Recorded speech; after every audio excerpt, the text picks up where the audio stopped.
I've been dreaming on in my head. Assalamualaikum semua, kembali lagi di channel Hanif Thought. Kepada yang baru menonton channel ini, sila luangkan masa korang untuk subscribe channel ini dan jangan lupa tekan button loceng untuk notification. Alright guys, so seperti yang korang tengok pada tajuk video untuk kali ni, hari ni aku nak review motosikal Modenas Z250 ABS. Seperti biasa aku akan ceritakanlah pengalaman aku test ride motor ni, macam mana dia punya feel dia. Kalau korang nak tahu apa yang aku suka dan apa yang aku tak suka, korang tengok sampai habis video ni. Ok, sebelum aku ceritakan secara menyeluruh mengenai motor ni, apa kata kita walk around dulu, kita pusing keliling motor ni, kita tengok apa yang ada pada motor ni. Alright, jom. Life worth living is a life with meaning. I'll do what I love till my heart stops beating. I'm feeding this demon. Got a taste, can't erase bitterness in my face. Work a job every day till your dreams fade away. Like a card, never change, play the game that we say. I need a break. Time stand strong. Okay guys, so inilah dia Modenas Z250 ABS. Ini adalah rupa luaran dia. Okay, kita ceritakan dia punya tech spec dia. So motor ni 249cc parallel twin, double overhead cam, fuel injected. Kuasa yang dihasilkan adalah 37 horsepower pada 12,500 rpm dan 23 Nm of torque pada 10,000 rpm. Didatangkan dengan 6 speed gearbox dan ada slipper clutch. So kapasiti tangki sama dengan Ninja 250, 14 liter, agak besar. Seperti biasa kita akan pergi kepada bahagian meter dulu. So ni meter, bila on kunci. So dekat sini ada RPM. Kat sini meter, bahagian meter digital dia. Okay, dekat sini ada gear indicator, ada speedo, sini ada temperature, sini ada minyak dan bawah ni ada jam. Yang tengah ni odo lah dengan trip kat atas. Cuma aku tak faham kenapa meter digital ni dia combinekan dengan analog, tapi jarum dia ni jarum digital. Dia punya jarum dia bukan analog. Itu lampu, signal. Ini check engine, kita ABS, semua complete lah. Ok, ini cockpit dia. So handlebar dia bukan clip on sebab ni motor naked. Menarik untuk yang suka nampak sporty sebab dia tak tinggi sangat. Kalau kau tengok sini, handle dia tak tinggi sangat. Kat sini switch kanan ada switch on off, ada starter. Cuma itulah tak ada hazard light. Aku rasa sekarang motor-motor baru sepatutnya dah perlu ada headlight, hazard light. Dekat switch kiri kita ada button pass, button high beam, low beam, signal kiri kanan dengan horn. Bahagian tangki dia aku ceritakan dengan motor Ninja 250. Penutup tangki dia ni menarik sebab dia tak ada skru dekat bahagian luar. Skru tu tak ada. So semua skru dekat bahagian dalam dia tertutup. Jadi kita cuba buka. Okay, so nampak. So skru semua dekat bahagian dalam. Okay, seat.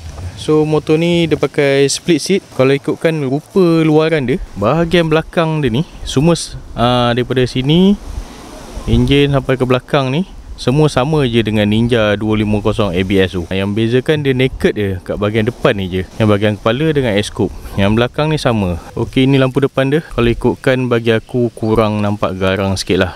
Sebab dia punya lampu dia ni macam besar. Kita tengok lampu dia. Ini kalau off. Kalau kita on switch, dia akan hanya menyala dekat bawah ni. Bila start baru dia menyala yang belah atas. Yang ni dia punya high beam. High beam dia. Lampu belakang sama dengan Ninja 250. So ini bila on lampu, nampak dia punya LED dia. Signal. Ini fender belakang. Fog teleskopik, bukan USD. So teleskopik tapi dia besar. Kalau tengok ni dalam 42mm. Disc sama, semi floating dengan Ninja 250. ABS, ini sensor ABS dia. Caliper Nissin 2 port, sama dengan belakang. Yang belakang pakai disc. Caliper Nissin 2 port, ABS. So motor ni dual ABS. Tayar depan dia pakai 110/70 dan tayar belakang dia pakai 140/70. So ini monoshock belakang.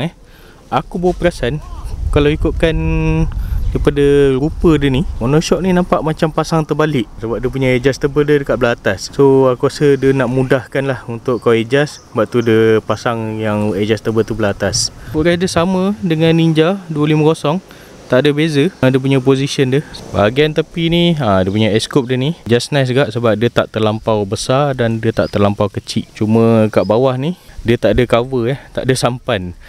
So nampak pelik sikit. Kalau ikutkan yang model yang sebelum ni kan dia half fairing, terus daripada atas sampai ke bawah kan. Yang ni dia tak ada sampan. So ini kunci. So kalau tengok kunci dia, walaupun motor Modenas, dia pakai kunci Kawasaki. Side mirror dia aku suka pasal dia tak terlampau panjang dan dia tak terlampau pendek, ngam-ngam je. Kau nak tengok pun nampak side mirror dia cun-cun. Fender belakang sama macam Ninja, tak terlampau panjang. Kalau tengok nombor plate dia kat situ je. Lepas tu kalau nak buka pun boleh buka, ada skru kat bawah tu. Okey, maka selesailah sesi walk around. Seperti yang korang tengok tadi, pada motor ni, bahagian luaran dia memang untuk motosikal naked, aku rasa memang lawa lah. Dia punya design dia tidak terlalu nampak futuristik, tidak terlalu nampak lama, jadi sesuai dengan masa kini. So dari segi gaya tunggangan dia, ini adalah motosikal naked. So naked bike ni selalunya kita akan tahu yang gaya tunggangan dia ni agak santai, sebab handle pun dia pakai handlebar, dia bukan pakai clip on. Untuk perjalanan jarak jauh, untuk bawa daily, aku rasa tak ada masalah dengan motor ni. Memang sangat sesuai lah.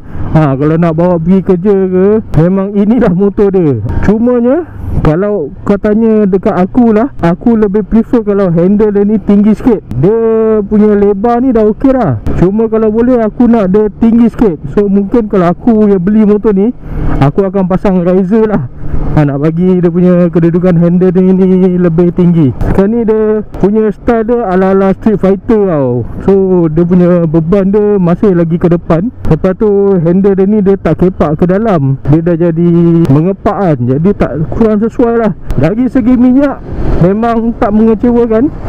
Kalau ikutkan dekat meter ni, sekarang ni masih ada setengah tangki lagi.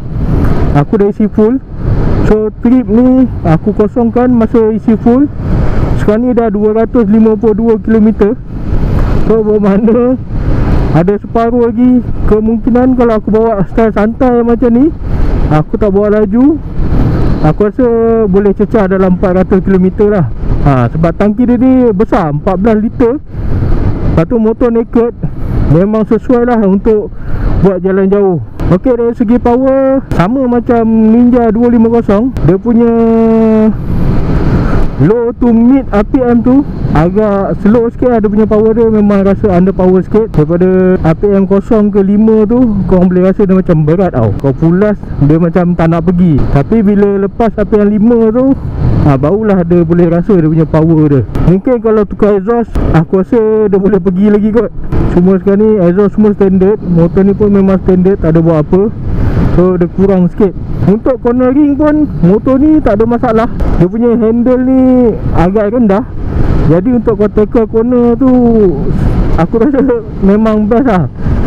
Kau boleh corner layan, boleh compete lah. Kalau kau bagi Ninja 250 dengan Z250 ni, sebelah-sebelah aku rasa boleh layan sekali lah. Untuk top speed motor ni, disebabkan motor ni motor naked, aku just dapat dalam 1.7 lebih. Macam tu.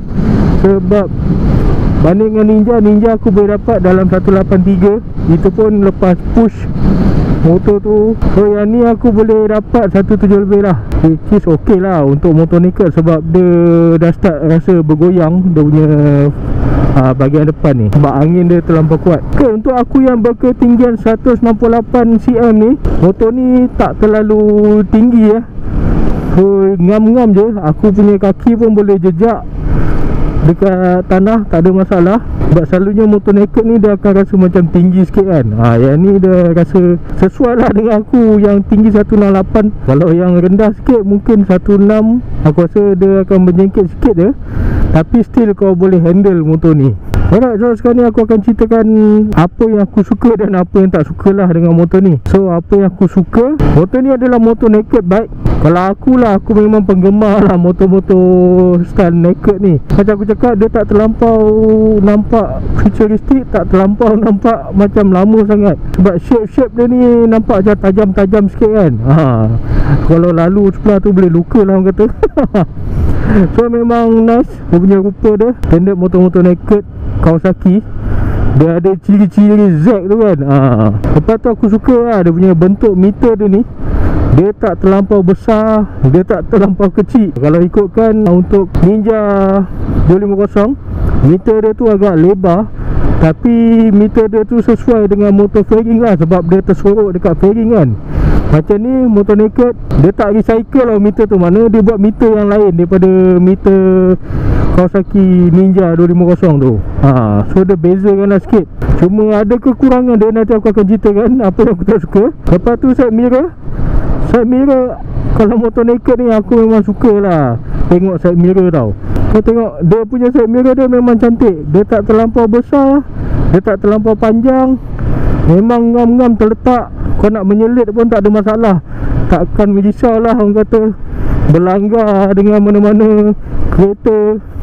Kedudukan dia memang nice. Yang keempat, apa yang aku suka adalah, of course lah, tangki yang besar 14 liter ni memang sangat sesuai lah untuk yang kaki-kaki touring, yang jalan jauh macam aku yang kerja jarak jauh ni. So 14 liter aku tak perlu nak isi sampai banyak kali tau, isi minyak. Dan motor ni pun boleh pergi lebih kurang 300 lebih 400 km. Memang tak mengecewakan lah untuk orang yang macam aku yang kerja jauh ni. Okey, itu sajalah apa yang aku suka mengenai motor ni. Dan sekarang ni aku akan ceritakan apa yang aku kurang berminat sikit dengan motor ni. Yang aku rasa kurang adalah dia punya lampu depan.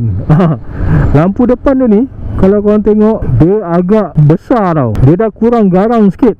Kalau ikutkan model-model Kawasaki yang Z ni, Z750, Z800, dia punya lampu depan ni macam mata dia tau. Mata dia tu mesti nampak macam garang, macam orang tengah tenung kan. Tapi yang ni dia macam nampak humble lah, nampak macam baik.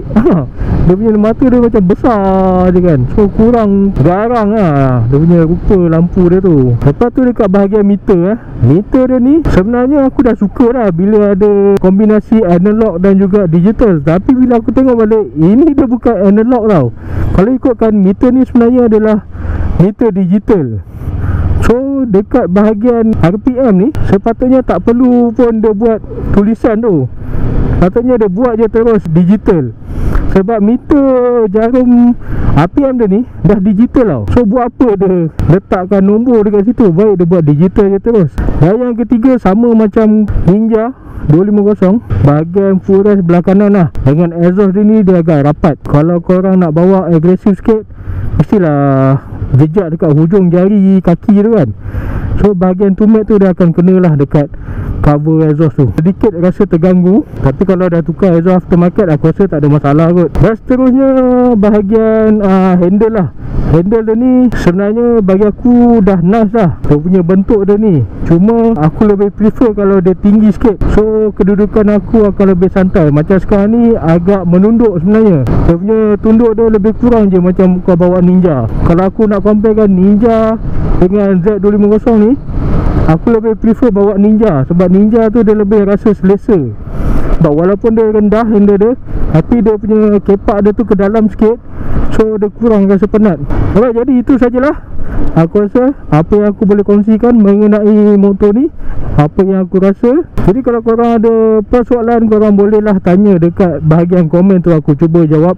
Yang mana aku tertinggal, yang aku terlepas pandang. Jadi seperti biasa, korang tekanlah button like, share, komen, apa kejadah semua kat bawah tu.